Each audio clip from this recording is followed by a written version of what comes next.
ॐ अज्ञानातिमिरान्धस्य ज्ञानाञ्जनशलाकया चक्षुरुन्मीलितं येन तस्मै श्रीगुरवे नमः। नमो ॐ विष्णुपादाय कृष्णप्रेष्ठाय भूतले श्रीमते भक्तिवेदान्त स्वामिन् इति नामिने।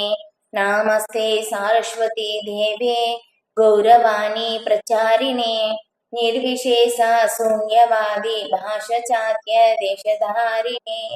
जय श्री कृष्ण चैतन्य प्रभु नित्यानंद श्री अद्वैता गदाधरा श्रीवासादि गौरभक्तवृंदा। हरे कृष्ण कृष्ण कृष्ण हरे हरे, हरे राम राम राम हरे हरे। हरे कृष्ण।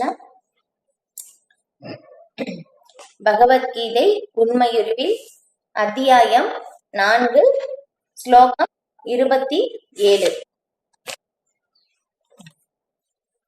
சர்வாணீந்திரிய கர்மாணி பிராண கர்மாணி சாபரே ஆத்ம சம்யம யோகாக்னௌ ஜுக்வதி ஞான தீபிதே. மொழிபெயர்ப்பு: மனதையும் புலன்களையும் கட்டுப்படுத்துவதன் மூலம் தன்னுணர்வை அடைய விரும்புவோர் புலன்களின் இயக்கங்களையும் பிராணனின் இயக்கங்களையும் அடக்கப்பட்ட மனமென்னும் நெருப்பில் அர்ப்பணிக்கின்றனர். பொருளுரை: இங்கு பதஞ்சலியினால் கற்றுத்தரப்பட்ட யோக முறை குறிப்பிடப்படுகிறது. பதஞ்சலியின் யோக சூத்திரத்தில் ஆத்மாவானது பிரத்யக் ஆத்மா என்றும் பராக் ஆத்மா என்றும் கூறப்படுகிறது. ஆத்மா புலனுகர்ச்சியில் பற்றுதல் கொண்டு இருக்கும் வரை அது பராக் ஆத்மா எனப்படும். ஆனால் அதே ஆத்மா புலன் இன்பத்திலிருந்து விடுபட்ட உடனேயே பிரத்யக் ஆத்மா எனப்படும். ஆத்மாவானது உடலினுள் உள்ள 10 வகையான வாயுக்களின் இயக்கங்களுக்கு உட்படுத்தப்பட்டது என்பது சுவாச பயிற்சிகளால் உணரப்படுகிறது. பதஞ்சலியின் யோக முறை உடலின் காற்று இயக்கங்களை பக்குவமான பயிற்சிகளால் எவ்வாறு கட்டுப்படுத்துவது என்பதை கற்றுத்தருகின்றது. இதன் மூலம் வாயுவின் இயக்கங்கள் அனைத்தும் பௌதீக பற்றுதலிலிருந்து ஆத்மாவை தூய்மைப்படுத்துவதற்கு சாதகமானவை ஆகின்றன. இந்த யோக முறையின் இறுதி நோக்கம் பிரத்யக் ஆத்மாவே. இத்தகு பிரத்யக் ஆத்மா ஜட செயல்களிலிருந்து விலகி கொண்டவன். புலன்கள் புலனின்ப பொருட்களுடன் உறவு கொள்கின்றன. உதாரணமாக, காது கேட்பதற்கும், கண்கள் பார்ப்பதற்கும், மூக்கு நுகர்வதற்கும், நாக்கு சுவைப்பதற்கும், கைகள் தொடுவதற்கும் என எல்லா புலன்களும் ஆத்மா சம்பந்தமற்ற இயக்கங்களில் ஈடுபட்டு உள்ளன. இவை பிராணவாயுவின் இயக்கங்கள் என்று அறியப்படுகின்றன. அபானவாயு கீழ்நோக்கி இயங்குகின்றது. வியானவாயு சுருங்கி விடுவதற்கு உதவுகின்றது. சமான வாயு சமநிலைக்கு உதவுகின்றது. உதானவாயு மேல் நோக்கி இயங்குகின்றது. ஒருவன் அறிஞனாகும் போது இவை அனைத்தையும் தன்னுணர்வை தேடுவதில் ஈடுபடுத்துகின்றான். ஓம் நமோ பகவதே வாசுதேவாய. ஓம் நமோ பகவதே வாசுதேவாய. ஓம் நமோ பகவதே வாசுதேவாய. இதுக்கு முன்னாடி நம்ம பார்த்தோம் இல்லையா, யோகிகள், அதுக்கப்புறம் அருவவாதிகள், அதுக்கப்புறம் பக்தர், கிருஷ்ண பக்தர், அவங்க எல்லாருமே எப்படி அர்ப்பணம் செய்யறாங்க அப்படின்னு சொல்லிட்டு நாம் முந்தைய வகுப்பில் பார்த்தோம். அதுக்கு முன்னாடி அகர்மாவை பற்றி பகவான் விளக்கினார் இல்லையா. 3 வித கர்மாக்கள் பார்த்தோம்: கர்மா, அகர்மா, விகர்மா. அதுக்கப்புறம் கர்மாவில் செயல்படுபவர்கள் எந்த மாதிரி செயல்படுவாங்க அப்படின்னு சொல்லி அதை பற்றியும் பகவான் விளக்கினார். அதுக்கப்புறம் அந்த அர்ப்பணம், பிரம்மா அர்ப்பணம், அதை பற்றி பகவான் விளக்குகிறார். கிருஷ்ண பக்தர்கள் எந்த மாதிரி அர்ப்பணிக்கிறாங்க அப்படின்னு சொல்லிட்டு. அதுக்கப்புறம் சில யோகிகள் எந்த மாதிரி அர்ப்பணிக்கிறாங்க, அதுக்கப்புறம் அருவவாதிகள் எந்த மாதிரி அர்ப்பணிக்கிறாங்க, அதுக்கப்புறம் பிரம்மச்சாரிகள், குடும்பஸ்தர்கள், அவங்க எல்லாருமே எப்படி அர்ப்பணிக்கிறாங்க அப்படின்னு சொல்லி பார்த்தோம். இப்ப இந்த ஸ்லோகத்துல எப்படின்னா, இந்த பதஞ்சலி சில பிரபுபாதர் விளக்குறாங்க. பதஞ்சலி யோக முறை இங்க விளக்கப்படுது இல்லையா. இது நம்மளால இப்ப பயிற்சி செய்ய முடியாது, இப்ப இருக்கிற அந்த நிலையில் இல்லையா. இப்ப நம்ம இந்த எல்லா அர்ப்பணிப்புகளும் நான் பின்னாடியும் வந்து வரும். இன்னும் ஒரு 3-4 ஸ்லோகம் வரைக்கும் 3-4 ஸ்லோகம் வரைக்கும் வந்து வரும். எல்லாருமே வந்து எப்படி வந்து அர்ப்பணிக்கிறாங்க அப்படின்னு சொல்லிட்டு. இப்ப இந்த அர்ப்பணிப்புகள் எல்லாமே வந்து மெயினாக எதுக்காக சொல்லப்படுது அப்படின்னாக்கா நம்மை தூய்மைப்படுத்த இல்லையா. பின்னாடி வந்து பகவான் வந்து சொல்றாங்க, நம்முடைய உடல், மனம், புத்தி இந்த மூன்றுமே தூய்மைப்படுத்தத்தான் இந்த அர்ப்பணிப்புகள் வந்து செய்யப்படுகின்றன அப்படின்னு சொல்லிட்டோம் இல்லையா. ஆனா கிருஷ்ண பக்தர்கள் வந்து என்ன பண்றாங்கன்னா இங்க வந்து என்ன பண்றாங்கன்னா சில இடத்துல வந்து தியாகங்கள் வந்து செய்யறாங்க. இது எல்லாமே வந்து வேண்டாம் அப்படின்னு சொல்லி. இப்ப அந்த தியாகங்கள் எல்லாமே எதுக்கும் செய்யப்படுதுன்னா நம்மை தூய்மைப்படுத்தத்தான், இந்த பாவ விளைவுகளிலிருந்து விடுபட்டு புண்ணியம் அடையத்தான்.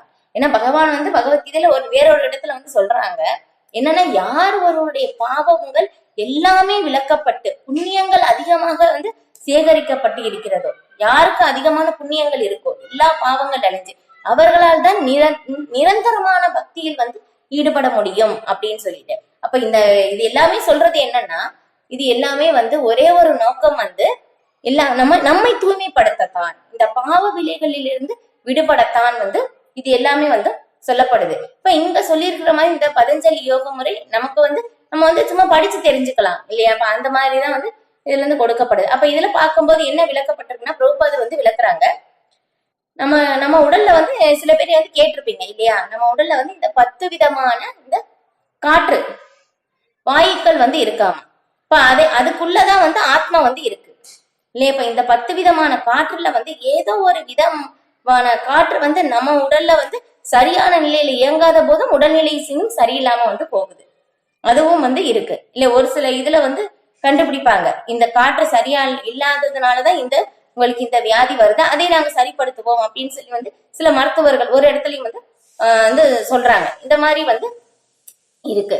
அப்ப வந்து என்னன்னா, இப்ப இங்க சொல்லியிருக்கிற மாதிரி இப்ப இது எல்லாமே வந்து கடைசியில வந்து பிரபுபாதர் வந்து எழுதுறாங்க, ஒருவன் அறிஞனாகும் போது இவை அனைத்தையும் தன்னுணர்வு தேடுவதில் ஈடுபடுத்துகிறான் அப்படின்னு சொல்லிட்டு இல்லையா. அப்ப இதை வந்து இந்த எல்லா வாயுக்களும் வந்து எந்த மாதிரி வந்து இயங்குது, இதை எல்லாமே வந்து அவங்க சரிப்படுத்துறாங்க.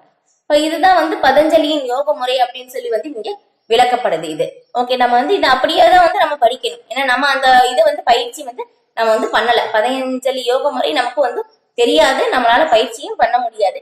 இங்க என்ன சொல்லப்பட்டு இருக்கிறதோ அதை அப்படியே நம்ம வந்து படிக்கலாம், அவ்வளவுதான். ஓகே, அடுத்தது ஸ்லோகம் 28. திரவிய யஜ்ஞா ஸ்தபோ யஜ்ஞா யோக யஜ்ஞா சதா பரே ஸ்வாத்யாய ஞான யஜ்ஞாஸ்ச யதயக சம்சித விரதாக. மொழிபெயர்ப்பு. கடும் விரதங்களை ஏற்றுக்கொண்டு சிலர் தங்களது உடைமைகளை தியாகம் செய்வதால் ஞான ஒளி பெறுகின்றனர். மற்றவர்களோ கடுமையான தவங்கள், அஷ்டாங்க யோக பயிற்சி அல்லது உன்னத ஞானத்தில் முன்னேற்றம் பெறுவதற்காக வேதங்களை கற்றல் ஆகிய முறைகளால் ஞான ஒளி பெறுகின்றனர். பொருளுரை. இந்த யாகங்களை பல்வேறு பிரிவுகளாக பிரிக்கப்படலாம். பல்வேறு விதமான தானங்களின் மூலம் சொத்துக்களை தியாகம் செய்பவர்கள் பலர் உண்டு. இந்தியாவில் செல்வந்தர்களான வியாபாரிகளும் அரச குலத்தோரும் தர்மசாலை, அன்னதான சத்திரம், விருந்தினர் விடுதி, அனாதை இல்லம், வேத கல்வி கூடம் போன்ற பற்பல தொண்டு நிறுவனங்களை ஏற்படுத்துகின்றனர். பிற நாடுகளிலும் மருத்துவமனைகள், முதியோர் இல்லம் மற்றும் ஏழைகளுக்கு உணவு, கல்வி, மருத்துவ வசதி முதலியவற்றை இலவசமாக வழங்குவோர் என பல்வேறு தொண்டு நிறுவனங்கள் உண்டு. இத்தகு சமூக தொண்டுகள் அனைத்தும் திரவியமய யஜ்ஞ எனப்படும். மேலும் வாழ்வின் உயர்நிலைக்கு ஏற்றம் பெறுவதற்காகவோ பிரபஞ்சத்தினில் உள்ள உயர் கிரகங்களுக்கு ஏற்றம் பெறுவதற்காகவோ சந்திராயன, சாதுர்மாசிய போன்ற பலதரப்பட்ட தவங்களை விரும்பி மேற்கொள்வோரும் உண்டு. இத்தகைய விரதங்கள் கடும் விதிகளுடனும் வாக்குறுதியுடனும் செயலாற்றப்படுபவை. உதாரணமாக சாதுர்மாசிய என்னும் 4 மாதம் ஜூலை முதல் அக்டோபர் வரை விரதத்தை பின்பற்றுவோர் அச்சமயத்தில் சவரம் செய்வது இல்லை. சில குறிப்பிட்ட உணவுப் பொருட்களை உண்பது இல்லை. ஒரு நாளைக்கு ஒரு முறை மேல் உண்பது இல்லை. வீட்டை விட்டு விலகுவது இல்லை. வாழ்வின் வசதிகளை தியாகம் செய்யும் இத்தகு யாகங்கள் தபோமய யஜ்ஞ எனப்படும். இருப்பினும் வேறு சிலரோ பூரணத்தில் கலப்பதற்காக பதஞ்சலி யோகம், அதாவது ஹடயோகம், குறிப்பிட்ட பக்குவத்தை அடைவதற்காக அஷ்டாங்க யோகம் போன்ற பல்வேறு யோக பயிற்சிகளில் ஈடுபடுகின்றனர். மேலும் சிலர் புண்ணிய ஸ்தலங்களுக்கும் யாத்திரை செல்கின்றனர். இத்தகு பயிற்சிகள் அனைத்தும் யோக யஜ்ஞ பௌதீக உலகில் குறிப்பிட்ட பக்குவத்தை அடைவதற்காக செய்யப்படும் யாகங்கள் எனப்படுகின்றன. வேறு சிலர் பல்வேறு வேத நூல்களை, குறிப்பாக உபனிஷதங்கள், வேதாந்த சூத்திரங்கள், சாங்கிய தத்துவங்கள் போன்றவற்றை படிப்பதில் தங்களை ஈடுபடுத்துகின்றனர். இவை அனைத்தும் ஸ்வாத்தியாய யஜ்ஞ கல்வி என்னும் யாகத்தில் ஈடுபடுதல் எனப்படுகின்றன. இந்த யோகிகள் அனைவரும் பல்வேறு வகையான யாகங்களின் நம்பிக்கையுடன் ஈடுபட்டு வாழ்வின் உயர்நிலையை விரும்புகின்றனர். இருப்பினும் கிருஷ்ண உணர்வோ இவற்றிலிருந்து முற்றிலும் மாறுபட்டது. ஏனெனில் அது முழுமுதற் கடவுளுக்கு நேரடியாக தொண்டாற்றுவதாகும்.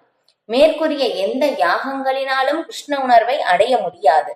பகவானுடைய கருணையினாலும் அவரால் அங்கீகரிக்கப்பட்ட பக்தரின் கருணையினாலும் மட்டுமே கிருஷ்ண உணர்வை அடைய முடியும். எனவே கிருஷ்ண உணர்வு திவ்யமானவை ஆகும். இல்லையா? பிரபுபாதர் பாருங்க, கடைசி 2 லைன்ல முடிச்சுட்டாங்க. நம்ம இதை எல்லாமே யாகங்கள் இல்லையா, எப்படி அர்ப்பணிக்கிறாங்க அப்படின்னு சொல்லி இது எல்லாமே பாக்குறோம். ஆனால் இது எல்லாமே நம்ம கிருஷ்ண உணர்வு அடைவதற்கு உதவாது அப்படின்னு சொல்லிட்டாங்க இல்லையா? ஏனெனில் அது முழுமுதற் கடவுளுக்கு மேற்கூறிய எந்த யாகங்களினாலும் கிருஷ்ண உணர்வை அடைய முடியாது இல்லையா? நம்ம அதை பற்றி நம்ம விளக்கவும் தேவையில்லை, அதை பற்றி நாம் தெரிந்து கொள்ளவும் அவசியம் இல்லை இல்லையா? ஒரு குருவஷ்டகம் இவங்க சங்கராச்சாரியர், ஸ்ரீ சங்கராச்சாரியார் எழுதியிருக்காங்க இல்லையா? நீங்க கேட்டிருப்பீங்களா இல்லையான்னு தெரியல. நிறைய பேர் நீ யூடியூப்ல வருதுங்கன்னா போட்டு கேளுங்க. இப்ப அதுல அந்த இதுல பார்த்தோம்னா எப்படி சொல்றாங்கன்னா, நம்ம வேதங்களை படிக்கலாம் இல்லையா, நமக்கு நல்ல செல்வங்கள் இருக்கு, நல்ல குடும்பங்கள் இருக்கு, எல்லாமே இருக்கு இல்லையா? சில பேர் இந்த மாதிரி நான் எதுவுமே சாப்பிடாம இருந்தேன் அப்படின்னு சொல்லி இந்த மாதிரி எல்லாமே சொல்லலாம். ஆனால் இது எல்லாமே நம்ம ஒரு குருவை ஏற்று சரண் அடையவில்லை என்றால் எல்லாமே என்ன சொல்றது, என்ன யூஸ், என்ன அதுக்கான என்ன பலன் இருக்கு? எந்த பலனும் இல்லை. நம்ம எல்லாமே எதுவுமே செய்யவில்லை. ஆனால் ஆன்மீக குருவை சரணடைந்து அவரிடம் நம்ம கேள்விகள் கேட்டு அதற்குப்படி அவர் சொல்ற மாதிரி நம்ம நடந்தோம்னா நம்முடைய வாழ்க்கை பக்குவம் அடைவது நிச்சயம். அதை இங்க பிரபுபாதர் சொல்றாங்க. மேற்கூறிய எந்த யாகங்களினாலும் கிருஷ்ண உணர்வை அடைய முடியாது. பகவானுடைய கருணையினாலும் அவரால் அங்கீகரிக்கப்பட்ட பக்தர்களின் கருணையாலும் மட்டுமே கிருஷ்ண உணர்வை அடைய முடியும். ஏன்னா கிருஷ்ண உணர்வு மட்டும்தான் நம்மளை இந்த துன்பங்களிலிருந்து விடுவிக்கும் இல்லையா? நம்ம இந்த கடந்து வர்ற பாதை எல்லாமே எதுக்காக? ஒரே நோக்கம், நாம் கிருஷ்ண உணர்வை அடைவதற்காகத்தான். ஆனா இந்த யாகங்கள் எல்லாமே உதவாது அப்படின்னு சொல்லிட்டாங்க இல்லையா? இப்ப இருந்தாலும் இங்க சொல்லி இருக்கிறனால நம்ம இதை பற்றி விளக்கலாம். இங்க இப்ப சிலர் என்ன பண்றாங்கன்னா, கடும் விரதங்களை ஏற்று உடைமைகளை தியாகம் செய்வதன் மூலம் ஞான ஒளி பெறுகின்றனர் அப்படின்னு சொல்லிட்டு. ஏன்னா என்னன்னா இதுல ஸ்ரீமத் பாகவதத்துல விளக்கப்படுது இல்லையா? எந்த அளவுக்கு நமக்கு பற்றின்மை ஏற்படுதோ அந்த அளவுக்கு நமக்கு ஞானம் கிடைக்கும் இது இல்லையா? அப்ப அதன் மூலமாக நம்ம அடையலாம். ஏன்னா பக்தி யோக வாசுதேவே பகவதி பக்தி யோக பிரயோஜிதக ஜனயத்தி ஆசு வைராக்கியம் ஞானம் செய்ய அகைத்துக்கம் அப்படின்னு சொல்லிட்டு நம்ம எந்த அளவுக்கு பகவான் மேல இந்த பௌதீகத்தின் மேல பற்றின்மையை நாம் ஏற்படுத்தி கொள்கின்றோமோ அந்த அளவிற்கு நாம் ஞானத்தை பெறுவோம். அதுதான் இங்க விளக்குறாங்க. சிலர் தங்களது உடைமைகளை தியாகம் செய்வதன் மூலம் ஞான ஒளி பெறுகின்றனர். மற்றவர்கள் கடுமையான தவங்கள், அதுக்கப்புறம் அஷ்டாங்க யோக பயிற்சி அல்லது உன்னத ஞானத்தில் முன்னேற்றம் பெறுவதற்காக வேதங்களை கற்றல் ஆகிய முறைகளின் மூலம் ஞான ஒளி பெறுகின்றனர் இல்லையா? இப்ப இதுலயே பார்க்கும் போதும் விஸ்வாமித்திரர் இல்லையா, தெரியும் எல்லாருக்குமே, அதை கேட்டுப்பீங்க. அவங்க எவ்வளவு கடுமையான தவம் பண்ணாங்க இல்லையா? அவங்க பண்ற மாதிரி தவம் யாருமே பண்ணியிருக்க மாட்டாங்க. ஆனா இருந்தாலும் என்ன ஆச்சு இல்லையா? இதுல என்னன்னா, யாராவது ஒருத்தர் கடுமையான தவம் பண்ணி அவனுடைய விரதத்தின் மூலமாக அந்த கடுமையான தவத்தின் பலத்தால் இந்திர பதவி கிடைச்சிருமோ அப்படின்னு சொல்லி எப்பவுமே தேவேந்திரனுக்கு ஒரு பயம் இருக்கும். அதனால என்ன பண்றாங்கன்னா, ஊர்வசியை அனுப்புறாங்க இல்லையா? அதுக்கப்புறம் ரம்பையை அனுப்புறாங்க இல்லையா? ஃபர்ஸ்ட் காமத்தால் அவர் வசியப்படுத்தப்பட்டார். அதுக்கப்புறம் அதனால தவ வலிமை எல்லாமே போயிடுச்சு. அதுக்கப்புறம் கோபத்தால் அவர் அவரால் இழக்க முடிந்தது இல்லையா? கோபத்தினால அவர் கட்டுப்படுத்தப்பட்டதுனால அவருடைய தவ வலிமையும் இழந்தார் இல்லையா? எவ்வளவு வருடம் தவம் பண்ணி எல்லாமே இழக்கப்பட்டது. அதனால அவ்வளவு கடுமையான தேவையில்லை அப்படின்னு சொல்றாங்க இது. இப்ப அதுக்கப்புறம் ஒரு நாள் வந்து சில பக்தி சித்தாந்த சரஸ்வதி தாக்கூர் அவங்க கிட்ட வந்து ஒரு யோகி வந்து சொல்றாங்களாம். இப்ப வந்து என்னன்னா, அப்ப அவங்க இருந்த காலம் வந்து ரொம்ப என்ன சொல்ற முன்னாடி இருந்த காலம் இல்லையா. அப்ப வந்து பணம் எல்லாமே நம்ம வந்து இப்போ பணம் அப்படின்னு சொல்றோம், 5 ரூபாய் அப்படின்னு சொல்லிட்டு அங்க வந்து அணா அப்படின்னு சொல்லி அந்த ஒரு இதுல வந்து இருந்தாங்க. இப்ப அதனால வந்து என்னன்னா, ஒரு யோகி வந்து ஸ்ரீல பக்தி சித்தாந்த சரஸ்வதி தாக்கூர் அவங்க கிட்ட வந்து சொல்லும் போதும் நான் வந்து எல்லா யோக நிலையும் அடைச்சிட்டேன் அப்படின்னு வந்து சொன்னாங்களாமா. சரி, என்ன யோக நிலை வந்து அடைஞ்சீங்க அப்படின்னு சொல்லி கேட்கும் போதும் அப்ப வந்து அந்த யோகி வந்து சொல்றாங்களாமா, நான் வந்து இந்த தண்ணி போகுது இல்லையா நதியில, அதுல வந்து நான் வந்து உள்ள தண்ணியில கால் வைக்காம தண்ணி ஈரம் படாம நான் அந்த கரையை தாண்டி போயிருவேன். இவ்வளவு வருஷமா அவங்க வந்து யோக நிலை பயிற்சி பண்ணி இதுதான் பண்ணியிருக்காங்க. அதுக்கு வந்து என்ன சொன்னாங்களாமா, இதுக்கு விலை வந்து 2 அணாதான் அப்படின்னு சொல்லி சில பக்தி சித்தாந்த சரஸ்வதி தாக்கூர் வந்து சொன்னாங்களாமா. ஏன்னா நான் 2 அணா கொடுத்தேன்னா இங்க படகுக்கார வந்து இங்க இருந்து எனக்கு அந்த கரையில வந்து விட்டுருவான் இல்ல, இதுக்கு நம்ம ஏன் கஷ்டப்படணும், இதனால நமக்கு என்ன யூஸ் இருக்கு இல்லையா. அப்ப அதுதான் நம்ம வந்து இந்த துன்பத்திலிருந்து நாம் வெளியே வர வேண்டும். ஆனா இந்த யோக நிலையம் வந்து நமக்கு நிரந்தரமானது இல்லை இல்லையா. நான் அஷ்ட சித்திகள் நமக்கு ஏன்னா பக்தர்களுக்கு, தூய பக்தர்களுக்கு எப்படி சொல்லப்படுதுன்னா, இந்த யோக நிலை ஆல்ரெடி எல்லாமே வந்து அவங்களுக்கு அடையப்படுது. ஆனால் இருந்தாலும் பக்தர்கள் அதையெல்லாம் விரும்புறதே இல்லை. பகவானுக்கு சாரி பக்தர்களுக்கு ஒரே விருப்பம் என்னன்னா, நான் பகவானுக்கு சேவை செய்ய வேண்டும், அவ்வளவுதான். அந்த ஒரு நிலைதான் வந்து அவங்களுக்கு அன்பு தொண்டு செய்ய வேண்டும், அது மட்டும்தான் அப்படின்னு சொல்லிட்டு இப்ப இதுல வந்து அஷ்டாங்க யோக பயிற்சி வந்து விளக்குறாங்க இல்லையா. நம்ம வந்து தத்துவமாவே வந்து பாக்குறோம். இன்னைக்கு வந்து ஸ்ரீமத் பாகவதத்துல இருந்து ஒரு கதை வந்து பார்க்கலாம். இதுல பார்க்கும்போது என்னன்னா, துருவ மகாராஜா இல்லையா, நீங்க வந்து கேட்டிருப்பீங்க நிறைய தடவை வந்து அவங்களுடைய இது வந்து கேட்டிருப்பீங்க. இருந்தாலும் நம்ம வந்து பக்தர்களை பற்றி நம்ம வந்து கேட்கும் போது நாம தூய்மை அடைகிறோம், திரும்ப வந்து நம்ம கேட்கலாம். இப்ப அதுல பார்க்கும்போது துருவ மகாராஜா இல்லையா, அப்ப அவங்களுக்கு வந்து பார்க்கும்போது 2 அம்மா. இப்ப அந்த மாதிரி இருக்கும் போதும் இப்ப அவங்க அப்பாவுக்கு வந்து 2 மனைவிகள். அப்ப பார்க்கும்போது முதல் மனைவிக்கு வந்து துருவ மகாராஜா, 2வது மனைவிக்கு அதை விட ஒரு சின்ன ஒரு குழந்தை வந்து இருக்கு. இப்ப அந்த மாதிரி இருக்கும்போது ஒரு அரசர் வந்து அங்க சிம்மாசனத்துல வந்து உட்கார்ந்து இருக்கும் போது குழந்தைகளுக்கு வந்து ஒரு இது இல்லையா ஆனந்தம், ஏன்னா அப்பா மடியில வந்து போய் உட்கார்றது. ஒரு செகண்ட் இருங்க. பராடு திபாவா தாயிரா மாயே லோகே மாய் பராடு திவா தாயிரா. அப்ப அந்த மாதிரி இருக்கும்போது துருவ மகாராஜாக்கு வந்து அப்பா மடியில உட்காரணும்னு ஆசை அப்படின்னு சொல்லிட்டு அப்ப வந்து இன்னொரு குழந்தை வந்து மடியில வந்து உட்கார வச்சிருக்காங்க. அப்ப துருவனும் வந்து நானும் வந்து என்னுடைய தந்தையின் மடியில் வந்து உட்கார வேண்டும் அப்படின்னு சொல்லி வந்து துருவன் வந்து அங்க போய் உட்கார்றாரு. இப்போ அந்த மாதிரி அந்த சிறு பையன் இல்லையா, ஒரு 6 வயது 5-6 வயது வந்து இருக்கு. அந்த மாதிரி இருக்கும்போது அப்பா மடியில வந்து போய் உட்கார்றாங்க.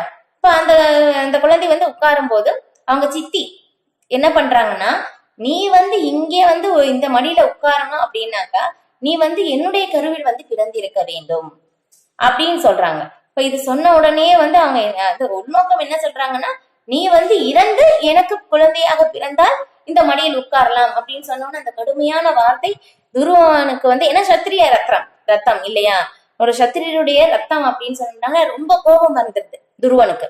இப்ப கோபம் வந்த உடனே வந்து இறங்கி வேகமா அவங்க அம்மா கிட்ட வந்து போய் வந்து சொல்றாங்க. அப்ப வந்து ராஜாவால எதுவும் சொல்ல முடியல. இப்ப அந்த மாதிரி அப்ப அவங்க கிட்ட வந்து சொல்லும் போதும் எனக்கும் வந்து இங்க வந்து அரண்மனையில எந்த மரியாதையும் இல்லை.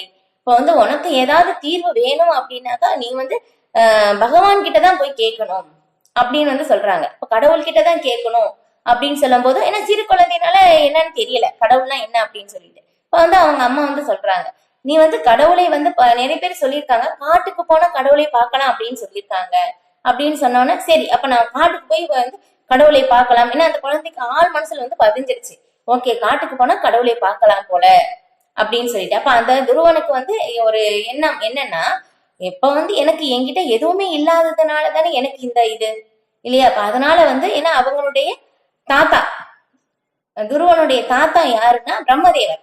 பிரம்மதேவரை விட உயர்ந்தது எனக்கு வேணும், உயர்ந்த பதவி எனக்கு வேண்டும், அந்த செல்வாக்கு எல்லாமே எனக்கு வேண்டும் அப்படின்னு சொல்லி வந்து அந்த ஒரு நோக்கத்திற்காக நான் கடவுளை வந்து கேட்க வேண்டும் அப்படின்னு சொல்லி வந்து துருவனுக்கு அந்த ஒரு வைராக்கியம் அப்படின்னு சொல்லிட்டு என்ன ஆகுதுன்னா, இரவு நேரத்தில் அதே மனசுல ஓடுது. அம்மா சொல்லியிருக்காங்க இல்லையா, வந்து காட்டுக்கு போனா கடவுளை பார்க்கலாம் அப்படின்னு சொல்லி. இப்ப அதே இது நினைச்சு யாருகிட்டையும் சொல்லாம அந்த குழந்தை அரண்மனையை விட்டு வெளியே போயிடுது. வெளியே போன உடனே வந்து துருவன் வந்து வெளியே போகும்போது என்ன ஆகுதுன்னா, நாரத முனிவர் அங்க வர்றாங்க இல்லையா. இது எப்படி நாரத முனிவருக்கு தெரிந்தது அப்படின்னு சொல்லும் போது, இல்லையா, நான் எல்லாருடைய ஹிருதயத்திலயும் பகவான் வந்து பார்த்துட்டு இருக்காங்க, எல்லாமே பகவானுக்கு தெரியும் இல்லையா. நம்ம உண்மையிலேயே நம்மளுடைய வைராக்கியம், நம்ம உண்மையிலேயே நம்ம வந்து முன்னேறணும் அப்படின்னு சொல்லி நினைக்கும் போது பகவானே ஆன்மீக குருவை வந்து அனுப்புவார்.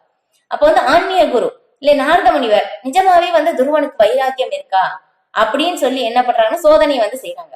அப்ப வந்து நாரத முனிவர் வந்து துருவன் கிட்ட வந்து சொல்றாங்க, நீ வந்து ஒரு சிறு பாலகன் இல்லையா, சித்தி ஏதோ ஒரு இதா சொல்லிட்டாங்க, இதெல்லாம் ஒரு பெரிய விஷயமா, இது எல்லாமே வந்து ஒண்ணும் பெரிய விஷயம் கிடையாது, இப்ப வந்து நீ விளையாடுற வயது, இது எல்லாமே வந்து ஞாபகம் வைத்திருக்க கூடாது, நீ வந்து வீட்டுக்கு போய் விளையாடு அப்படின்னு சொல்லும் போதும் அப்ப வந்து துருவன் வந்து அந்த வைராக்கியம் உங்களுக்கு வந்து பகவானை வந்து கடவுளை காட்ட உங்களுக்கு வழி தெரிஞ்சா சொல்லுங்க, இல்ல அப்படின்னாக்கா நீங்க வந்து போங்க, நானா போய் பாத்துக்கிறேன் அப்படின்னு சொன்ன உடனே ஓகே, நிஜமாவே துருவனுக்கு வந்து அந்த வைராக்கியம் இருக்கு அப்படின்னு சொன்ன உடனே வந்து பகவானுடைய நாமத்தை வந்து கொடுத்து வந்து அந்த அஷ்டாங்க யோக பயிற்சி, ஏன்னா அப்ப இருந்த அந்த யுகம் சத்திய யுகம் இல்லையா, அப்ப அந்த இதுல வந்து பயிற்சி செய்ய முடிஞ்சது, இப்ப வந்து முடியாது. இப்ப குருவுடைய வார்த்தை இல்லையா, குருவுடைய வார்த்தை எல்லாமே வந்து சொல்லி கொடுக்குறாங்க, இந்த மாதிரி அந்த பயிற்சி செய்ய வேண்டும் அப்படின்னு சொல்லிட்டு வந்து அந்த இது வந்து கட்டுப்பாடு எல்லாமே வந்து அங்க பயிற்சி வந்து சொல்லி கொடுக்குறாங்க, அஷ்டாங்க யோக பயிற்சி. இப்ப அதே மாதிரி வந்து நாரத முனிவர் எப்படி சொன்னாங்களோ ஆன்மீக குரு வார்த்தை அப்படியே வந்து அவங்க கடைபிடித்ததுனால என்ன ஆகுது, துருவனுக்கு வந்து 6 மாதத்தில் நேருக்கு நேராக பகவானை காணக்கூடிய ஒரு வந்து ஏற்பட்டது இல்லையா. அப்ப அங்க வந்து பார்க்கும்போது வந்து 3 மாதம் வரைக்கும் வந்து எதுவுமே வந்து சாப்பிடாம, அதுக்கப்புறம் வந்து 1 மாதம் வரைக்கும் வந்து வெறும் தண்ணி மட்டும் குடித்து, அதற்கு பிறகு இன்னொரு மாதம் வந்து வெறும் இந்த காய்ந்த இலைகளை மட்டும் சாப்பிட்டு, அதுக்கப்புறம் வந்து இந்த இன்னொரு மாதம் வந்து அது நல்ல டீட்டெயில வந்து ஸ்ரீமத் பாகவதத்துல வந்து தெளிவாக விளக்கியிருப்பாங்க, நல்ல பெருசாவே வந்து அத்தியாயம் முழுக்க. அத இன்னொரு மாதம் வந்து என்ன பண்ணுவாங்கன்னா எதுவுமே வந்து அவங்க வந்து ஒரு மூச்சு மட்டும் விட்டு அந்த மாதிரி இருப்பாங்க. கடைசியில என்ன ஆகுதுன்னா எல்லா மூச்சையும் வந்து அவங்க அடக்கிடுவாங்க இல்லையா. இன்னைக்கு நம்ம இருக்கிற எல்லா புலன்களையும் வந்து கட்டுப்படுத்திடுவாங்க. இப்ப இங்க அப்படிதானே சொல்றாங்க இல்லையா, எல்லா புலன்களையும் கட்டுப்படுத்துவதன் மூலம் அவங்க வந்து அர்ப்பணிக்கின்றனர் அப்படின்னு சொல்லி. இப்ப அதே மாதிரி அஷ்டாங்க யோக பயிற்சி அவ்வளவு இதாக கடினமாக நாரத முனிவர் எப்படி சொல்லி கொடுத்தாரோ அதே மாதிரி துருவன் வந்து பயிற்சி செய்யறாங்க. பயிற்சி செய்யும் போது என்னாச்சு, எல்லா புலன்களையும் கட்டுப்படுத்த உடனேயே வந்து இல்லையா இந்த யாருக்குமே வந்து மூச்சு விட முடியல இல்லையா, தேவலோகத்திலேயும் வந்து மூச்சு விட முடியல, அந்த அளவுக்கு அந்த கடுமையான தவம் வந்து நான் பகவானை வந்து பார்க்க வேண்டும் அப்படின்னு சொல்லிட்டு. அப்ப இது பார்த்த உடனே தேவலோகத்துல எதனால இந்த மாதிரி ஆகுது, மூச்சு விட முடியல, எந்த ஒரு சூழ்நிலை அப்படின்னு சொல்லி தெரியாம வந்து அவங்க தேவர்கள் என்ன பண்ணுவாங்கன்னா எந்த ஒரு பிரச்சனையானாலும் பிரம்மதேவர்கிட்ட வந்து முறையிடுவாங்க. இப்ப பிரம்மதேவர் வந்து என்ன பண்ணுவாங்கன்னா எல்லா தேவர்களையும் அழைச்சு கொண்டு இங்க ஸ்வேத தீபம் அங்க வந்து பகவானை வந்து காண வந்து போவாங்க. இப்ப அங்க போகும்போது பகவானையும் நேரடியாக பார்க்க முடியாது, இப்ப அங்க வெளியே இருந்து பிரார்த்தனை வந்து செய்வாங்க. இப்போ பிரம்மாவுடைய இருதயத்தில் வந்து பகவான் வந்து பேசுவாங்க, அதை வந்து தேவர்களுக்கு வந்து சொல்லுவாங்க. இப்ப இதே மாதிரிதான் நடக்கும். இப்ப இந்த மாதிரி சொல்லும் போதும் இப்ப பகவான் சொல்றாங்க, ஓகே இது எதனால் நடந்ததுன்னா துருவனுடைய கடும் தவத்தின் வலிமையால் வந்து நடந்தது, நான் துருவனுடைய அந்த தவத்தை வந்து நிறுத்துகிறேன் அப்படின்னு சொல்லி அங்க வந்து போறாங்க. ஆனா அங்க என்ன ஆகுதுன்னா துருவன் வந்து எல்லா புலன் இயக்கங்களையும் வந்து வெளியே இருக்கிற இயக்கங்களையும் வந்து எல்லாமே வந்து நிறுத்தினதுனால உள்ள இருக்கிற பரமாத்மாவை வந்து பார்க்க முடியுது. இப்ப துருவன் வந்து அந்த கடுமையான ஒரு தவத்தின் வலிமையால் வந்து உள்ள இருக்கிற பரமாத்மா 4 விஷ்ணு ரூபம், சங்கு சக்கரம் கதா தாமரை அழகாக வந்து பகவானுடைய அழகை வந்து ரசித்து கொண்டே இருக்கிறார் துருவ மகாராஜா. இப்ப இங்க வந்து பார்க்கும்போது என்ன, பகவான் முன்னாடி வந்து நிக்கும் போது திடீர்னு வந்து துருவனுடைய இருதயத்துல இருக்கிற அந்த பரமாத்மாவுடைய உருவம் வந்து திடீர்னு மறைஞ்சிருது. மறைஞ்ச உடனே வந்து துருவன் வந்து கண்ணு திறந்து பார்த்தா நேரா அதே பகவான் வெளியே வந்து நிக்கிறாங்க. உடனே சாஷ்டாங்கமா வந்து துருவனுக்கு என்ன பண்றதுன்னு தெரியல, சாஷ்டாங்கமா வந்து விழுந்து நமஸ்காரம் செய்யறார். இப்ப செய்யும் போதும் என்ன வேண்டும் அப்படின்னு சொல்லி கேட்கும் போது துருவனால பேச முடியல. ஏன்னா பகவானை நேரடியாகவே வந்து பார்த்த உடனே முழுமையாக தூய்மை அடைந்தார். தூய்மை அடைந்த பிறகு துருவன் வந்து ஒரு ஸ்லோகம் வந்து சொல்றாங்க. அந்த ஸ்லோகத்துல என்னன்னா, நான் வந்து ஒரு கண்ணாடி துகளுக்காக போய் ஆசைப்பட்டுட்டேன், ஏன்னா கண்ணாடியே முன்னாடி நிக்கிறாங்க அப்படின்னு சொல்லிட்டேன். என்னன்னா இங்க பௌதீக உடைமைகள் தான் வந்து உயர்ந்ததுன்னு சொல்லி நினைச்சு இதுக்காக நான் கடுமையான தவம் பண்ணேன். ஆனா பகவானே என் முன்னாடி வந்து நிக்கும் போது நான் வந்து ரொம்ப அற்பமாக வந்து கேட்டேனே அப்படின்னு சொல்லி வந்து சொல்லும் போதும், ஆனா வந்து பகவானுடைய கருணை இல்லையா, துருவனுக்கு வந்து வந்து கேட்டதையும் வந்து கொடுத்தார், கேட்காத உயர்ந்ததையும் வந்து கொடுத்தார் இல்லையா. அப்ப அதனால இந்த ஆன்மீக லோகத்தில் இல்லையா, வைகுண்ட லோக பக்கத்துல வந்து அதையும் தாண்டி இல்லையா, வைகுண்ட விஷ்ணு தூதர்களுக்கும் தெரியாத ஒரு உலகம் துருவ உலகம் இல்லையா. ஏன்னா அவங்க வந்து கடுமையான தவம், நோக்கம் என்ன, நான் என்னுடைய தாத்தா பிரம்மதேவரோட உயர்ந்த நிலை வந்து எனக்கு வேண்டும். அதனால ஒரு கிரகமே வந்து கொடுத்துட்டாங்க இல்லையா, ஒரு துருவ லோகத்தையே வந்து கொடுத்துட்டாங்க பகவான். இப்ப அதுதான் இல்லையா, பகவான் வந்து என்ன கேட்டாலும் கொடுப்பார் இல்லையா. நம்ம வந்து என்ன வேணுமோ, சிந்தாமணி கல் மாதிரி பகவான், நம்ம வந்து என்ன கேட்டு ஆசைப்படுறோமோ எல்லாமே பகவான் வந்து கொடுப்பார். இப்ப அதுக்கப்புறம் தான் வந்து தெரியுது, ஐயோ துருவனுக்கு ஐயோ நான் தவறாக கேட்டேனே அப்படின்னு சொல்லி. இப்ப வந்து அங்க உயர்ந்த ராஜ்யத்தை வந்து நீ அனுபவிக்கலாம். இப்ப இங்க பௌதிக உலகத்துல எல்லாமே அழிக்கப்படும் போதும் பிரளய காலத்தில் அந்த லோகம் அழிக்கப்படாது, துருவலோகம் அழிக்கப்படாது அப்படின்னு சொல்லிட்டு வந்து ஸ்ரீமத் பாகவதத்துல வந்து விளக்கப்படுது. இப்ப அதுக்கப்புறம் என்ன ஆகுது, இப்ப இது எல்லாமே அவங்க அனுபவித்த பிறகு நீ என்னிடம் வருவாய் அப்படின்னு சொன்ன பிறகு, அப்ப அதுக்கப்புறம் வந்து வைகுண்ட இதுல ஆகாய விமானம் வந்து வருது. இப்ப ஆகாய விமானம் வந்து அதுல வந்து துருவன் வந்து ஏறி போகும்போது, துருவ மகாராஜா ஏறி போகும்போது துருவ மகாராஜாக்கு மனசுல வந்து ஒரு வருத்தம், ஐயோ என்னுடைய தாயை அம்மாவை விட்டு போறேனே அப்படின்னு சொல்லி வருத்தமா. ஏன்னா பகவானுக்கு தெரியும் இல்லையா. உடனே விஷ்ணு தூதர்கள் வந்து காட்டுறாங்க, இவங்களுக்கு முன்னாடி அந்த இதுல புஷ்பக விமானத்துல வந்து அவங்க அம்மா வந்து போயிட்டு இருக்காங்க பாருங்களேன். இதுல என்ன ஸ்பெஷல்னா, துருவ மகாராஜா வந்து அவங்க பயிற்சி, பக்தி தொண்டு சேவை எல்லாமே வந்து குரு சொல்ற மாதிரி பயிற்சி பண்ணாங்க. ஆனா வந்து என்ன ஆகுதுன்னா, பக்தி சேவை வந்து பண்ணல. ஆனா அவங்க அம்மா என்ன பண்ணாங்கன்னா, துருவ மகாராஜாக்கு வந்து பகவானை வந்து வழிகாட்டினார் இல்லையா. இப்ப வந்து அதனால என்ன ஆச்சுன்னா, அவங்க சேவை செய்தனால அவங்க ஆன்மீக வைகுண்ட லோகத்துக்கு போயிட்டாங்க. ஆனா துருவ மகாராஜாவில போக முடியல. அதுதான் நம்ம பகவானுக்கு செய்கின்ற அந்த பக்தி தொண்டு சேவை அவ்வளவு முக்கியமானது அப்படின்னு சொல்லிட்டு. இப்ப இதே வந்து இன்னொரு இடத்துலயும் வந்து நம்ம பார்க்கலாம். அந்த பக்தர் பேர் எனக்கு வந்து தெரியல. வந்து என்னன்னா, பகவானுக்கு வந்து அவங்க எப்பவுமே சாமரம் வந்து வீசிக்கிட்டே இருப்பாங்க, அதுதான் அவங்களுடைய சேவை. இப்ப அந்த மாதிரி அவங்க வந்து எப்பவுமே சேவை செய்யும் போதும் வந்து எதனால இந்த பகவானுக்கு பக்கத்திலேயே நின்று சாமரம் வீசி வீசி என்ன ஆகுதுன்னா, பகவான் கிட்ட நேரடியாக பேசுற அளவுக்கு அவங்க வந்துட்டாங்க. இப்ப அந்த மாதிரி இருக்கும்போது அங்க இருக்கிற எல்லாருக்கும் வந்து தெரிஞ்சது, ஓ இந்த பக்தர் பகவான் கிட்ட நேரடியா பேசுறாங்க அப்படின்னு சொல்லி அவங்க என்ன பண்றாங்கன்னா, அவங்களுடைய குறைகள் எல்லாமே சொல்லி நீங்க பகவான் கிட்ட கேட்டு சொல்லுங்க அப்படின்னு சொல்லிட்டு வந்து கேக்குறாங்க. சரி, அந்த மாதிரி கேட்டு கேட்டு எல்லார்கிட்டையும் வந்து சொல்றாங்க. இப்ப இந்த மாதிரி வந்து நாள் போயிட்டு இருக்கும் போது ஒரு நாள் வந்து சாமரம் வீசுறதுக்காக வந்து அந்த பக்தர் வரும்போது என்ன ஆகுதுன்னா, வழியில வந்து ராமானுஜரை வந்து பாக்குறாங்க. அப்ப வந்து அவங்களுக்கு வந்து தெரியுது, அந்த செய்தி வந்து தெரியுது, இந்த பக்தர் வந்து பகவானிடம் நேரடியாக பேசுகிறார் அப்படின்னு சொல்லி தெரிஞ்சு ராமானுஜர் வந்து அவங்களும் ஒரு கேள்வி கேட்கிறாங்க, நான் வந்து எப்ப திரும்பி பகவானிடம் வருவேன் அப்படின்னு சொல்லி கேட்டு சொல்லுங்க அப்படின்னு சொல்லி வந்து ராமானுஜர் கேட்கும் போது அந்த பக்தருக்கு ரொம்ப ஒரு இது கலக்கம், என்னடா ராமானுஜரே இப்படி கேட்கிறாங்களே அப்படின்னு சொல்லும் போதும் சரி அதே நினைப்புல வந்து அவங்க போய் ஏதோ ஒரு யோசனையில சாமரம் வந்து வீசுறாங்க.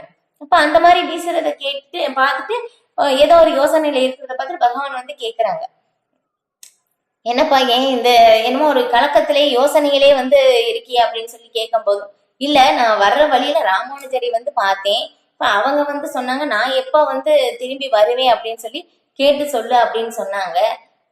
அப்ப அவங்களே இந்த மாதிரி யோசனை பண்றாங்கன்னா, அப்ப வந்து நான் வந்து எப்படி வந்து வந்து வர முடியும் வைகுண்ட லோகத்துக்கு அப்படின்னு சொல்லும் போதும், அப்ப வந்து சொல்றாங்க, ராமானுஜர் வந்து குருவுடைய சேவை வந்து கொஞ்சம் வந்து இருக்கு, அந்த குருவுடைய சேவை முடிந்ததுன்னா அவங்க வந்துருவாங்க, திருப்பி என்கிட்ட வந்துருவாங்க. அப்ப நான் அப்படின்னு சொல்லி கேட்கும் போதும் நீ வந்து வர முடியாது. இதை கேட்ட உடனே வந்து ரொம்ப ஆச்சரியம் ஆயிடுச்சு அந்த பக்தருக்கு, என்னடா நான் நேரடியா பகவான் வந்து சாமரம் வீசுறேன், பகவான் நேரடியா என்கிட்ட பேசுறாரு அப்படின்னு சொல்லி சொல்லும் போதும், இல்ல நீ வந்து இதெல்லாம் பேசுறது கரெக்டு தான், ஆனா இருந்தாலும் நீ என்னுடைய பக்தருக்கு சேவை பண்ணல, அதனால நீ வர முடியாது அப்படின்னு சொன்ன உடனே வந்து என்ன பண்றாங்கன்னா, உடனே சாமரம் வச்சுட்டு அவங்க போயிடுறாங்க பக்தருக்கு சேவை செய்யறதுக்காக. அதுக்கப்புறம் என்ன வந்து எல்லாருக்கும் தெரியும், பகவானோட நேரடியா பேசுறதுனால யாருமே அவங்களுக்கு சேவை கொடுக்க மாட்டாங்க அப்படின்னு சொல்லி அவங்க என்ன பண்றாங்கன்னா, மாறு வேடம் போட்டு அங்க இருக்கிறவங்க எல்லாருமே பக்தர்களாக இருக்கிறனால மாறு வேடம் போட்டு எல்லா வீட்டுக்கும் போய் அவங்க வந்து சேவை வந்து செய்யறாங்க.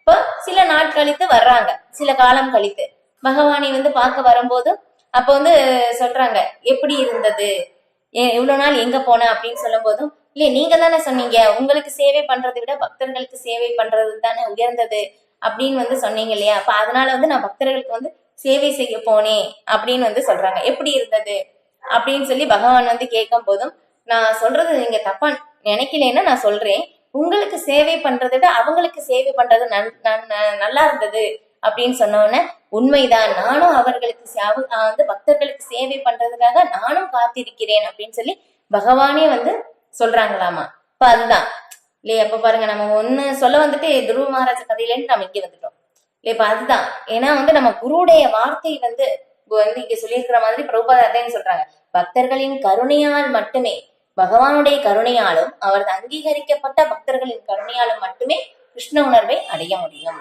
அப்படின்னு சொல்லிட்டு, இப்ப அந்த வார்த்தைக்கு இந்த விளக்கம் இல்லையா? அப்ப வந்து குருவுடைய வார்த்தை, நம்ம எந்த ஒரு விதமாக நம்ம பயிற்சி செய்தாலும் குருவுடைய வார்த்தை தான் வந்து நமக்கு ரொம்ப ரொம்ப முக்கியமானது இல்லையா? மத்த எந்த இதையுமே நம்ம வந்து பண்ணலைனாலும் செய்யவில்லைனாலும் பௌதீகத்துல எந்த முன்னேற்றம் நம்ம அடையலைனாலும் பரவாயில்லை, ஆனா நம்ம வந்து ஆன்மீகருடைய வார்த்தை கடைபிடித்து நாம் செயல்பட்டோம் என்றால் நம்ம கண்டிப்பாக இங்க சொல்லியிருக்கிற மாதிரி தன்னுணர்வை கிருஷ்ண உணர்வை அடைவது நிச்சயம், பகவானை அடைவதும் நிச்சயம். இது இப்ப இதே பார்க்கும்போது பாருங்க, இன்னைக்கு ஒரு மெசேஜ் வந்து வந்தது என்னன்னா, நம்ம வந்து நிறைய நம்ம வந்து நல்ல வீடு வாங்கியிருக்கோம், நமக்கு நல்ல செல்வம் இருக்கு, நமக்கு நல்ல பதவி இருக்கு, பட்டம் பதவி எல்லாமே இருக்கு. இது எல்லாமே எப்படின்னா ஒரு ஒரு பூஜ்ஜியம் மாதிரி.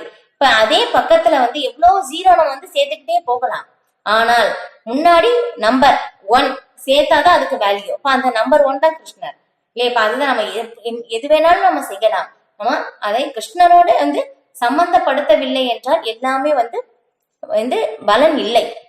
அதுதான் வந்து இங்க விளக்கப்படுது. இப்ப இதுல வந்து இங்க சொல்லியிருக்காங்க இல்லையா, திரவியமய யஜ்ஞம் அப்படின்னு சொல்லி. இப்ப முதலெல்லாம் வந்து என்ன பண்ணுவாங்களாமா, கிரகஸ்தர்கள் எல்லாமே வந்து இந்த 5 விதமான யாகங்கள் அப்படின்னு சொல்லி வந்து இருக்காமா. இப்ப அந்த யாகங்கள் எல்லாமே கிரகஸ்தர்கள் கண்டிப்பா வந்து செய்ய வேண்டும். இப்பெல்லாம் அது வந்து பண்றது இல்ல, அது வந்து அந்த மாதிரி இருந்தது அப்படின்னு சொல்லி வந்து விளக்குறாங்க. அதுக்கப்புறம் சிலர் என்ன பண்றாங்கன்னா, உயர்ந்த லோகத்தை அடைவதற்காக இல்லையா, அப்ப கடுமையான விரதம் வந்து இருக்காங்க அப்படின்னு சொல்லிட்டு, சந்திராயன போன்ற உயர்ல இந்த பிரபஞ்சத்தினுள் உள்ள உயர் லோகங்களுக்கு ஏற்றம் பெறுவதற்காக சந்திராயன, அதாவது சாதுர்மாசியம் இல்லையா? இப்ப வந்து நிறைய பேர் அதை வந்து பயிற்சி செய்வாங்க.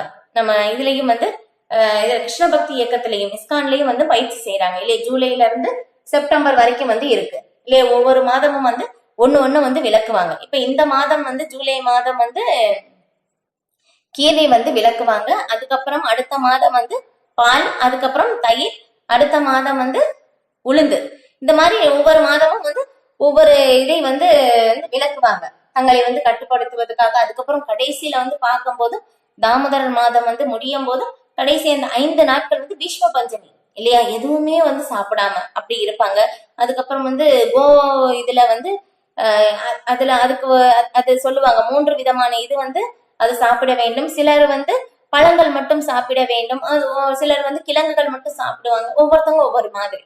ஒரு சில பேர் 5 நாட்கள் எந்த நிர்ஜல் கூட வந்து இருப்பாங்க, எந்த தண்ணியும் வந்து குடிக்காம. இந்த மாதிரி ஒவ்வொரு விதமான விரதங்கள் எல்லாமே வந்து இருப்பாங்க. இப்ப இது எல்லாமே எப்படின்னா நாம வந்து நம்மை தூய்மைப்படுத்துவதற்காகத்தான் அப்படின்னு சொல்லிட்டு.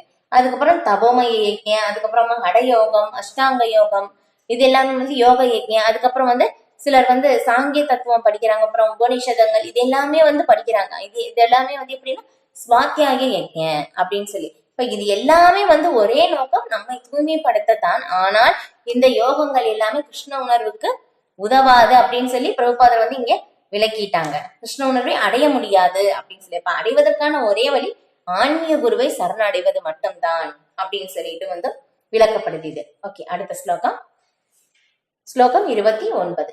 அபானே ஜுக்வதி பிராணம் பிராணே பானம் ததா பரே பிராணாபான கதிருத்வா பிராணாயாம பராயணாக அபரே நியதாகாராக பிராணான் பிராணேஷு ஜுக்வதி.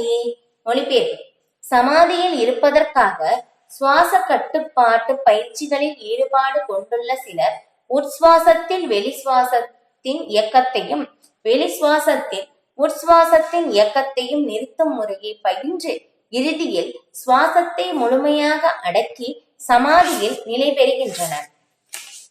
வேறு சிலர் உணவு கட்டுப்பாடுகளை மேற்கொண்டு வெளி சுவாசத்தையே யாகமாக அர்ப்பணிக்கின்றனர்.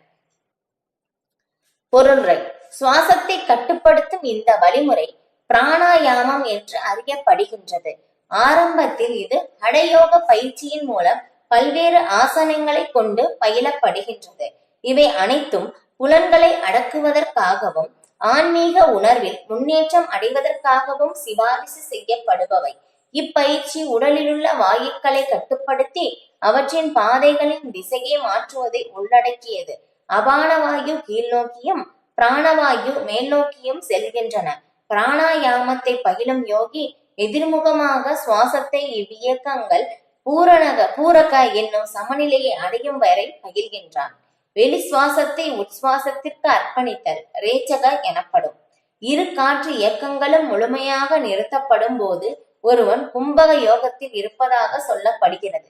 கும்பக யோக பயிற்சியின் மூலம் ஒருவன் தன் ஆயுளை ஆன்மீக உணர்வில் பக்குவம் அடைவதற்காக நீடிக்க முடியும். புத்திசாலி யோகி மற்றொரு வாழ்க்கையை காத்திராமல் ஒரே வாழ்வில் பக்குவம் அடைய விரும்புகிறான்.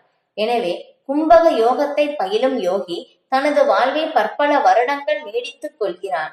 இருப்பினும் கிருஷ்ண பக்தன் பகவானின் திவ்யமான அன்பு தொண்டில் ஈடுபட்டு இருப்பதால் தானாகவே புலனடக்கம் உடையவனாக உள்ளார். கிருஷ்ண சேவையில் எப்போதும் ஈடுபட்டுள்ள அவனது புலன்கள் வேறு விஷயங்களில் ஈடுபட வாய்ப்பே இல்லை. எனவே வாழ்வின் முடிவில் அவன் பகவான் ஸ்ரீ கிருஷ்ணரின் திவ்ய லோகத்திற்கு இயற்கையாகவே மாற்றப்படுகின்றான். இதனால் தனது ஆயுட்காலத்தை நீடிப்பதற்கு அவன் முயல்வதில்லை. பகவத்கீதையில் 14.26 கூறப்பட்டுள்ளது போல் அவன் உடனடியாக முக்தியின் நிலைக்கு உயர்த்தப்படுகின்றான். மாம் சயோவி விசாரேன பக்தி யோகேன சேவதே சகுணான் சமதித்தே தான் பிரம்ம பூயாய கல்பதி. பகவானுடைய கலப்பற்ற பக்தி தொண்டில் ஈடுபடுபவன் பௌதீக இயற்கையின் குணங்களை கடந்த உடனடியாக முக்தியின் தளத்திற்கு உயர்த்தப்படுகிறான். கிருஷ்ண உணர்வினன் திவ்யமான நிலையில் தொடங்கி அதே உணர்வில் நிலை பெறுகின்றான். எனவே அவன் வீழ்ச்சி அடைவது இல்லை. இறுதியில் தாமதமின்றி பகவானின் உலகத்திற்குள் பிரவேசிக்கின்றான். உணவு கட்டுப்பாடு என்னும் பயிற்சி கிருஷ்ண பிரசாதத்தை முதலில் பகவானுக்கு படைக்கப்பட்ட உணவினை மட்டுமே உட்கொள்வதால் தானாகவே வந்து விடுகின்றது. உணவினை குறைத்தல் புலன்கட்டுப்பாட்டிற்கு மிகவும் பயன்படுவதாகும். புலனடக்கம் இல்லையேல் பௌதீக பந்தத்திலிருந்து விடுபடுவது சாத்தியம் இல்லை. திரும்பவும் இந்த ஹடயோகம் அவங்க சுவாச பயிற்சி எப்படி செய்யறாங்க அப்படின்னு சொல்லி விளக்கப்படுது. ஆனா கிருஷ்ண பக்தர் இது எல்லாமே அவங்க எதுக்காக பண்றாங்கன்னா தன்னுடைய புலன்களை கட்டுப்படுத்தத்தான். ஆனா இங்க பிரபுபாதர் விளக்குறாங்க, கிருஷ்ண பக்தர்கள் அதுக்காக அவங்க தனியா எதுவுமே முயற்சி செய்வதில்லை. அவங்க என்ன பண்றாங்கன்னா எல்லா புலன்களையும் ரொம்ப கொடியதாக இருப்பது என்னன்னா இந்த நாக்கு தான்.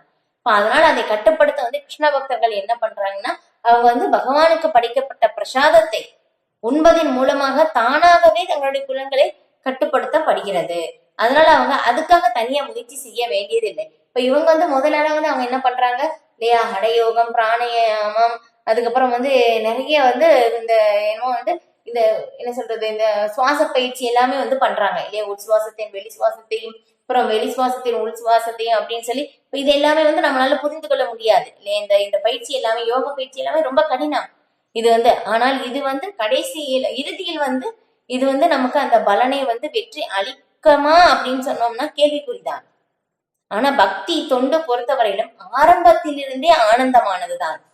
கண்டிப்பா யார் ஒரு பக்தி தொண்டு எடுத்தாங்களோ அந்த இறுதியில் முடிகிற வரைக்கும் அது தொடர்ந்து கொண்டே இருக்கும்.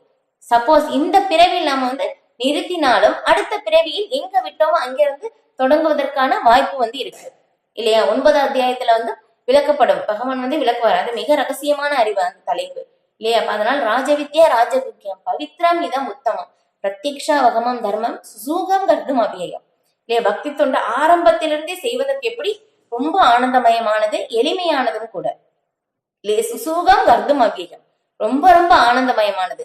ஆனா இங்க பார்த்தோம்னா யோக நிலை ரொம்ப ரொம்ப கடினம்.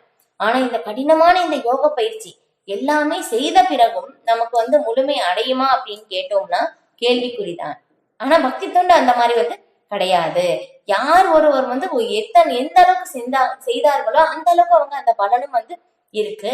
அதுக்கப்புறம் சப்போஸ் இந்த பிறவியில் முடிக்க முடியலைனாலும் அடுத்த பிறவிலும் தொடர்வதற்கான அந்த ஒரு வாய்ப்பை பகவான் கொடுக்கின்றார் இல்லையா. பகவத்கீதையிலே அதை விளக்கப்படுது. சுஷீனாம் ஸ்ரீமதாம் கேகே சப்போஸ் ஒரு பிராமணர் குடும்பத்தில் பிறப்பதற்கு, ஏன்னா பிராமணர் குடும்பத்தில் பிறந்தா திரும்ப அந்த பக்தியை தொடர்வதற்கான வாய்ப்பு இருக்கும். இல்லைன்னா ஒரு செல்வந்தர் குடும்பத்தில் ஏதோ ஒரு வாய்ப்பு கிடைக்குது.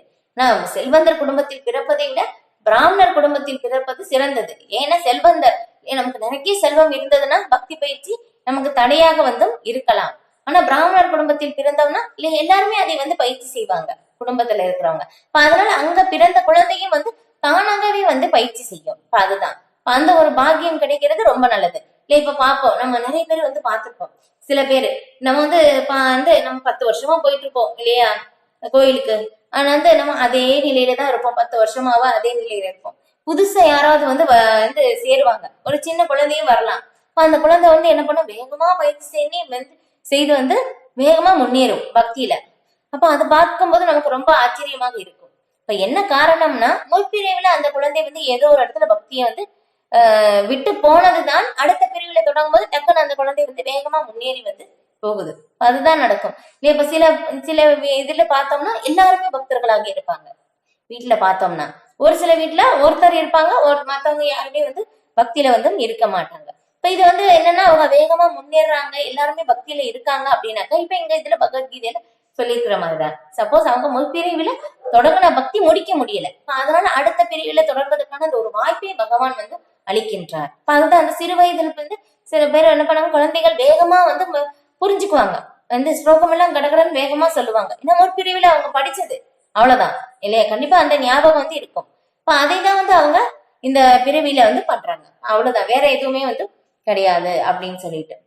ஓகே, சரி ஒரு ஸ்லோகம் மட்டும் பார்க்கலாம். ஸ்லோகம் 30. சர்வே அப்யேதே யஜ்ஞவிதோ யஜ்ஞசபித கல்மஷாக யஜ்ஞசிஷ்டாமிருத புஜோ யாந்தி பிரம்ம சனாதனம். மொழிபெயர்ப்பு. யாகத்தின் பொருளை அறிந்து செயல்படும் இவர்கள் அனைவரும் பாவ விளைவுகளில் இருந்து தூய்மை பெற்று இத்தகைய யாகங்களின் பலன்களை அமுதமாக பருகி பரமமான நித்திய நிலையை நோக்கி முன்னேறுகின்றனர். பொருளுரை. முன்பு விளக்கப்பட்ட பலவிதமான யாகங்களின் உரிமைகளை துறத்தல், வேதங்கள் அல்லது தத்துவ கொள்கைகளை படித்தல், யோக பயிற்சி ஆகியவற்றின் பொதுவான குறிக்கோள் புலன்களை கட்டுப்படுத்துவதாகும். ஜட இருப்பின் மூல காரணம் புலன் நுகர்ச்சியே. எனவே ஒருவன் புலன் நுகர்ச்சியின் தளத்தில் உள்ளவரை ஞானம், ஆனந்த வாழ்வு ஆகியவை பூரணமாக உள்ள நித்திய தளத்திற்கு உயர்வு பெறுவதற்கான வாய்ப்பே இல்லை. அந்த தளம் நித்தியமான நிலையில் அல்லது பிரம்மன் சூழ்நிலையில் வசிப்பதாகும். மேலே குறிப்பிட்ட எல்லா யாகங்களும் பௌதீக வாழ்வின் எல்லா பாவ விளைவுகளில் இருந்தும் தூய்மை பெற உதவுகின்றன.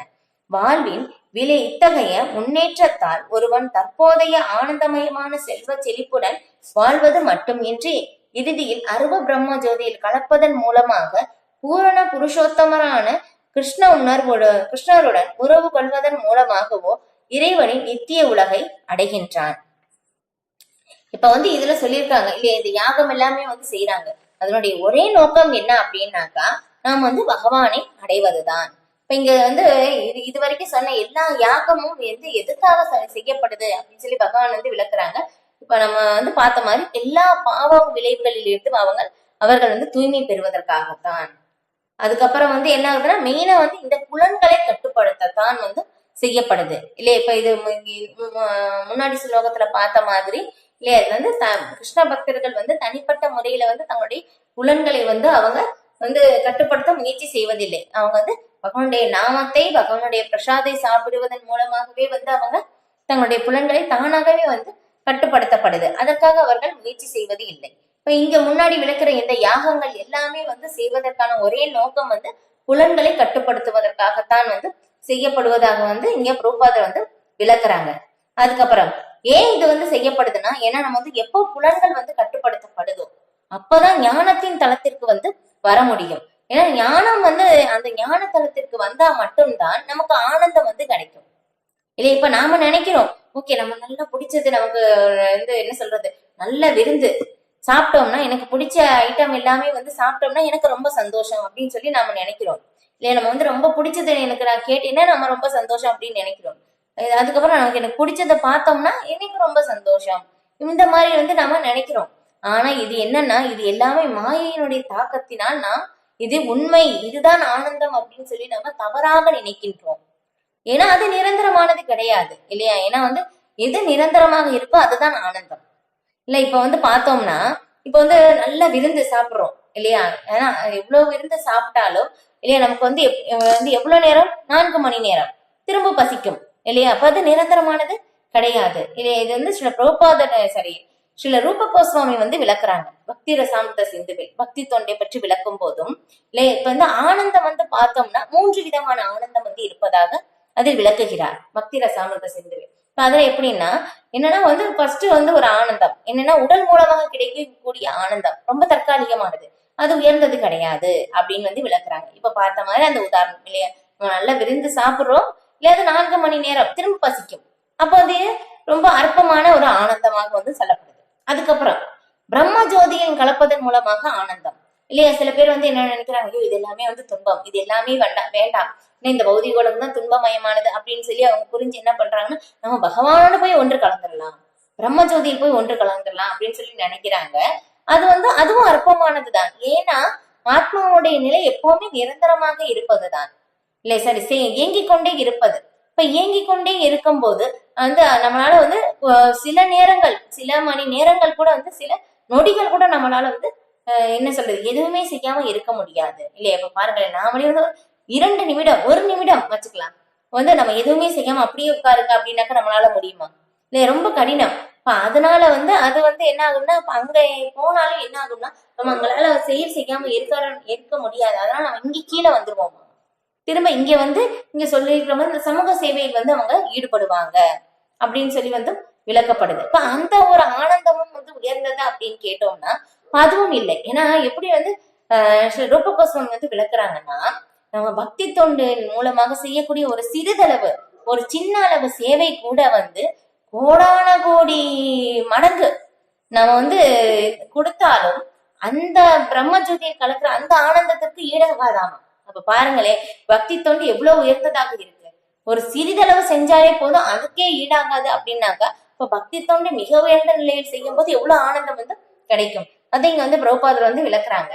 ஒருவன் புலன் நுகர்ச்சியின் தளத்தில் உள்ளவரை ஞானம் ஆனந்த வாழ்வு ஆகியவை பூரணமான உள்ள நித்திய தளத்திற்கு உயர்வு பெறுவதற்கு வாய்ப்பே இல்லை. அந்த தளம் நித்தியமான நிலையில் அல்லது பிரம்மன் சூழ்நிலையில் வசிப்பதான். இந்த முக்குணங்களை அப்பாற்பட்டுதான் அங்கே ஆனந்தம் வந்து இருக்கு இல்லையா. இப்ப வந்து முதல் ஸ்லோகத்திலேயே வந்து பிரபுபாதர் வந்து அந்த கோடிங்ஸ் வந்து கொடுத்தாங்க இல்லையா. மாம்ச யோகி விசாரேன பக்தி யோகேன சேவதே சகுணான் சமதித்தே தான் பிரம்ம போயாய கல்பதே அப்படின்னு சொல்லி இல்லையா. ஒருவன் எந்த சூழ்நிலையிலும் தவறாமல் கலப்படமற்ற பக்தி தொண்டில் ஈடுபடுபவன் அவன் உடனடியாக இந்த 3 குணங்களை கடக்கின்றான். சத்வகுணம், ரஜகுணம், தமோகுணம், இந்த 3 குணங்களை கடக்கின்றான். யார் ஒரு இப்ப இந்த 3 குணங்களை கடந்து சுத்த சத்வ நிலை பிரம்ம நிலையே வந்து அடைகின்றான் அப்படின்னு வந்து சொல்றாங்க. இப்ப அந்த ஒரு நிலையில் தான் நம்ம ஆனந்தமயமான வாழ்வை வந்து அனுபவிக்க முடியும் இல்லையா. அப்ப வந்து எதுக்காக சொல்லப்படுதுன்னா நம்ம வந்து ஆனந்தமயமான வாழ்வில் எப்படி அடையப்படுது, ஞானத்தின் மூலமாக அடையப்படுது. அந்த ஞானம் எப்படி கிடைக்குதுன்னா புலன் நுகர்ச்சியை கட்டுப்படுத்துவதன் மூலமாக வந்து நமக்கு வந்து கிடைக்குது. அந்த புலன் நுகர்ச்சியை கட்டுப்படுத்ததான் வந்து ஒவ்வொருத்தவங்க வந்து வேறு வேறு சிலர்கள் வந்து என்ன பண்றாங்கன்னா இப்ப பற்பல யாகங்களை வந்து செய்கின்றனர். இந்த மாதிரி பற்பல யாகங்களை வந்து எந்த நோக்கத்திற்காக செய்யப்படுது அப்படின்னாக்கா புலன்களை கட்டுப்படுத்ததான். அந்த புலன்களை கட்டுப்படுத்துவதன் மூலமாக நாம் ஞானத்தை அடைய முடியும். அந்த ஞானத்தின் தளத்தின் மூலமாகத்தான் வந்து நாம் ஆனந்த வாழ்வை வந்து நாம் அடைய முடியும். அந்த ஒரு நோக்கத்திற்காக தான் இந்த யாகங்கள் எல்லாமே வந்து செய்யப்படுவதாக பிரபுபாதர் வந்து இங்க விளக்குறாங்க கீழே. அதுக்கப்புறம் இப்ப இன்னொரு விளக்கமும் வந்து இங்க கொடுக்குறாங்க. மெயினா இந்த யாகங்கள் எதுக்காகன்னா நம்ம பாவ வாழ்வில் இருந்து தூய்மை பெறத்தான் அப்படின்னு சொல்லிட்டு வந்து விளக்குறாங்க. இப்ப இந்த மாதிரி நம்ம யாகங்கள் இது எல்லாமே வந்து நாம் இந்த பாவ வாழ்வு எல்லாமே வந்து நமக்கு போயிடுச்சு அப்படின்னாக்கா என்ன ஆகும்னா கண்டிப்பா வந்து நமக்கு ஆனந்தமயமான செல்வ செழிப்பு வந்து கண்டிப்பா வந்து இங்கேயும் கிடைக்கும். அதுக்கப்புறம் வந்து இங்கிருந்து நாம வந்து பகவானோட பிரம்மத்தில் கலக்கணும் அப்படின்னு சொன்னாலும் அங்கேயும் சென்று கலக்க முடியும். அதுக்கப்புறம் பகவானுடைய லோகத்தையும் அடைந்து பகவானுக்கு சேவை செய்ய வேண்டும் அப்படின்னாலும் அதுவும் வந்து நமக்கு கிடைக்கும் அப்படின்னு சொல்லி வந்து விளக்கப்படுது. ஓகே, நம்ம வந்து இதோட வந்து நம்ம முடிச்சுக்கலாம். அடுத்த ஸ்லோகம் அடுத்த வகுப்புல வந்து பார்க்கலாம். ஹரே கிருஷ்ணா.